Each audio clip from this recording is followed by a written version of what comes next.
کے اعتبار سے تھوڑی بات کرتے ہیں، لیکن جب بات قرآن کی آتی ہے میں پہلے قاری صاحب سے اجازت دیتا ہوں، اگر مجھے 2 منٹ قرآن پر بات کرنے کی اجازت ہو جی 2 منٹ قرآن کریم۔ اب پشتوں میں تو قاری صاحب نے ساری تفصیل بتا دی، اللہ کی قسم اس قرآن سے بڑھ کر کوئی اور کتاب نہیں۔ اس کی ایک سورت کی جو فضیلت ہے نا، سورہ فاتحہ جسے کہتے ہیں، پوری قرآن کو تو آپ ایک طرف کریں گے، اس کی کیا فضیلت ہوگی؟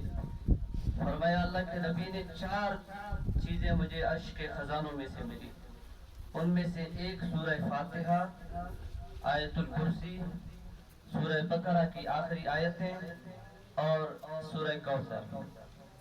اور ایک جگہ میں فرماتے ہیں کہ شیطان 4 مرتبہ رویا ہے، 4 مرتبہ شیطان نے اپنے سر پر مٹی ڈالا، 4 مرتبہ اس نے واویلا کیا۔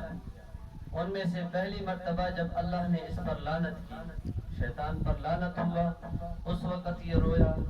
دوسری وقت جب اس کو آسمان سے دنیا پر اتارا، اس وقت اس نے جو ہے نا بڑی واویلا کی اور سر پر مٹی ڈالا۔ اور تیسرا اس وقت جب رسول پاک صلی اللہ علیہ وسلم نے نبوت کا اعلان کیا۔ اور چوتھی بار کب؟ کہ جب سورہ فاتحہ نازل ہوئی، اس وقت اس بدبخت نے اپنے سر پر مٹی ڈالا اور بڑا جو ہے نا واویلا کیا، رویا۔ سورہ فاتحہ کے اندر جو فضائل ہیں، جو مراتب ہیں، جو درجات ہیں، فرمایا جس نے سورہ فاتحہ پڑھا گویا اس نے تورات، انجیل، زبور، قرآن پاک پڑھ لیا۔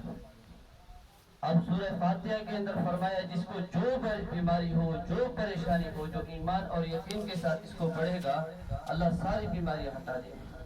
صحابہ کرام سورہ فاتحہ کے ذریعے سے اپنے مریضوں کی جو ہے نا علاج کرتے تھے، مرگی والوں کو جو بچھو نے کاٹا ان کی، اور اسی طرح جن کو سانپ نے کاٹا، سورہ فاتحہ کے ذریعے۔ قرآن ہے، قرآن تو فضائل کے حامل ہے، بہت زیادہ فضائل ہیں اس کی۔